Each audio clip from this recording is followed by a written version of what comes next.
Hey guys, this is Dr. Sandy with another educational video, and we're going to talk about chemical stress in the nerve system. So I made a previous video talking about physical stress in the nerve system, and I think for most of us that totally makes sense. Like if you lift something, you shovel the snow, you do something physical, it can hurt the spine, it can cause damage. We understand that, that kind of makes sense. But one category you may not have considered, or maybe you thought about it but never maybe made that connection, and I'm here to suggest to you, is how your diet. What are you eating? What are you drinking? What are you putting into the nerve system that can be affecting the way it's recovering and the way it's functioning? And always remember, in chiropractic, we are always making sure that the brain and body are healthy. The brain has an extension, which is the spinal cord. So that's our focus. I like to consider the spinal cord like the internet of the body. I want to make sure that the brain in our patients are able to send messages freely to the body. So if there's a healthy spinal function, you'll have better health, more energy, more mobility, clearer thought. Like the whole body works at a higher level. There's more energy. Better sleep. There's just a better quality of life. And really, beyond the pain management, which of course chiropractic is helpful for, we're really looking at quality of life. That's really the big mission of chiropractic, is how can we help people have a good quality of life? And I believe if you have a good quality of life, it's just going to help every part of your life. So let's jump into it. Let's talk about chemical stress. So let's talk about things to avoid. So number one is processed food. Processed food would be lots of fast food, a lot of food that's been, let's say, altered. So if you're buying foods that a lot of the stuff says like artificial colors and artificial flavors, if you look at the ingredients and there's tons listed and you can't pronounce it, or it sounds like a whole chemistry experiment, you probably want to be careful with that. So you want to, what I and I've learned this through the chiropractic philosophy, as much as possible, try to go natural. And one diet, because I think diet is such a big word, and there's, every time you go on the internet, there's more and more suggestions out there and ideas. And as always, when I even make these videos, if you're doing something that works for you, great.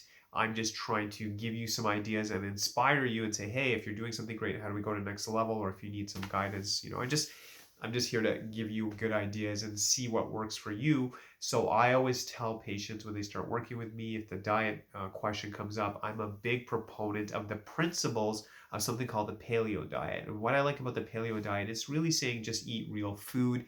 That makes so much sense. I mean, if you think about something that comes out of a box, like a cereal or some item like that, or I get that. Do I eat cereal? Sure, sure, I do. I'm just saying what I believe is follow that 80-20 rule.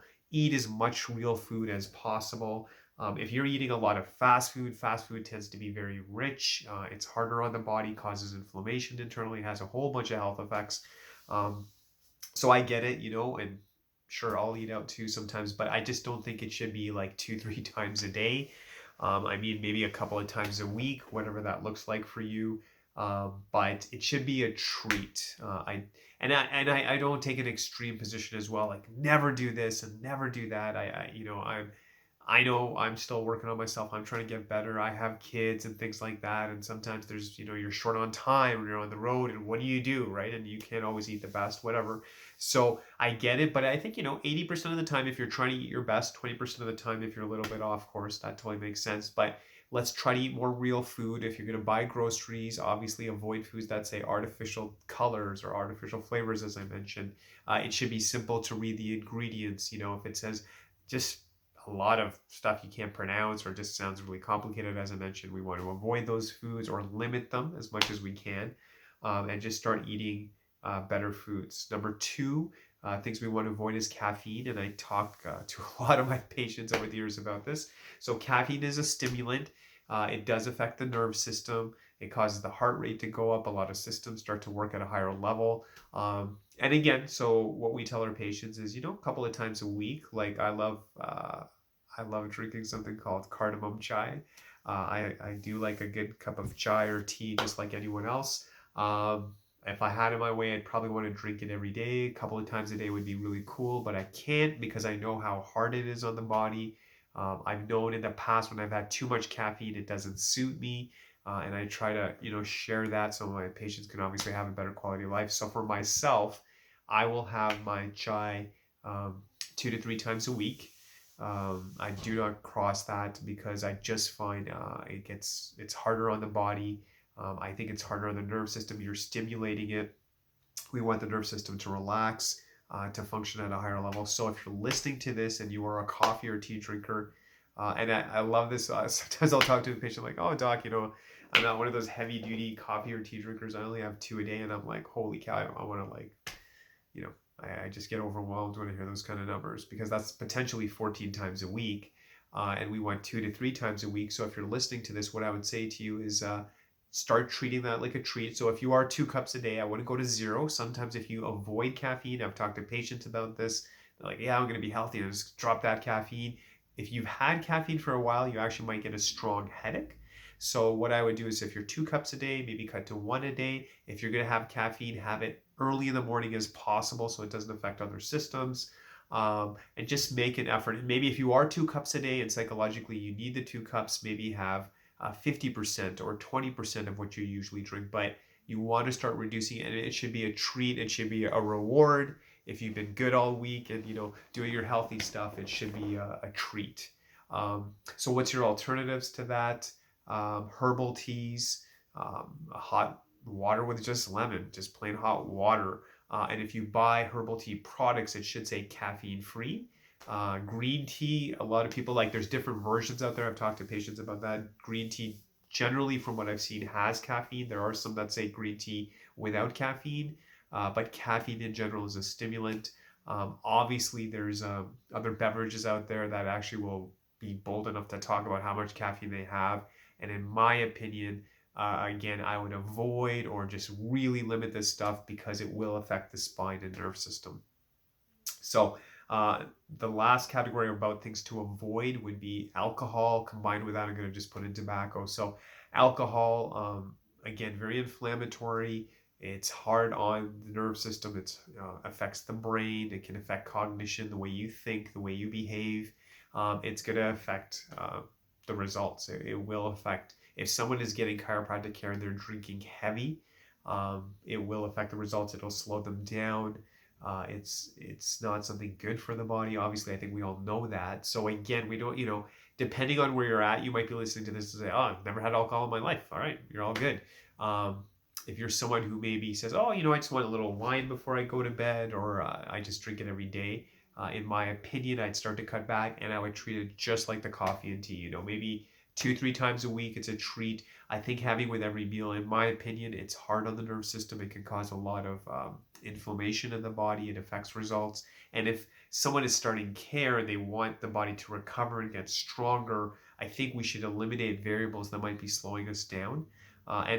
If someone really needs their alcohol because they've had it for such a long time, I would say the same thing. Just make an effort slowly to get off over time, but just realize having the alcohol will obviously affect the results. We want to minimize it. It should be a treat, not something, in my opinion, that you're having on a regular basis every day. I think it might be hard on the body. It's something you want to start working to reduce for sure to get the best results. Hand in hand with that, I was just reading some research that tobacco, obviously another negative on the body. We know about the lungs. I was reading some research. They're saying it may affect the brain, cognition. It affects the cells in the brain. So, these are things we know, but we would never think it affects the spine. We've heard all this stuff. Yeah, I know I should eat healthier food. Yeah, I know I should, probably have less alcohol, probably smoke less. We already know that, but it actually affects brain and spinal cord. So I'm sharing that with you from that perspective. Another reason to avoid that things. And again, 80-20 rule. We're not looking to be perfect, but we just don't want it to be the main thing we're doing all the time. So let's talk on the positive. I've talked a lot about things we should avoid. Let's talk about things that we need to focus on. So number one, and again, coming to that paleo philosophy, and I like paleo philosophy. I like the principles. I don't follow it perfectly because, it's got to be everything fresh, and I'm not there yet. I'm still working on it. But so the first thing would be fresh veggies and fruit. And I said it that way on purpose. So from a lot of what I've read and what I understand, that they're both powerful, but it seems like veggies is even more powerful than fruits, but they're both amazing. So more veggies, more greens, more fruit in the diet is going to be good. And even when I say fruit, you want to be careful because too much fruit, too much sugar can also be hard on the body as well, causes that inflammation response. So let's try to eat more of that, get it more into the diet.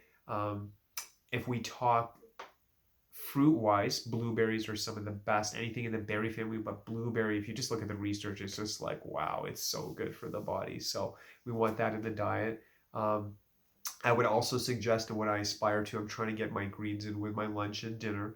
And there's so many ways to make it tasty. You can add certain things to it to make it better, but you want to look at doing that. And that would be from a food perspective. So going natural as much as you can, eating real food. If you do eat meat and you're listening to this, the best meats I've seen for the brain, and then I'm going to extrapolate obviously to the spinal cord, would be salmon. Keeps coming up the research, certain kinds of tuna, so you want to look further with that. But eating real food, and then I believe eating the fishes, specifically salmon and tuna, will be good for brain and spinal cord recovery and optimal function. We don't want to just, okay, I'm better, but we want optimal function. Hey, I feel great. What can I do to get better? Focus on these foods. Next would be water. Now, water we always know is good for the body. You know, if you read anything or see any health articles, they'll always say water. And so, you know, the water, if you look at the research, they'll say the brain is like 80% made of water. So if it gets dehydrated, it can affect cognitive function, the way you think.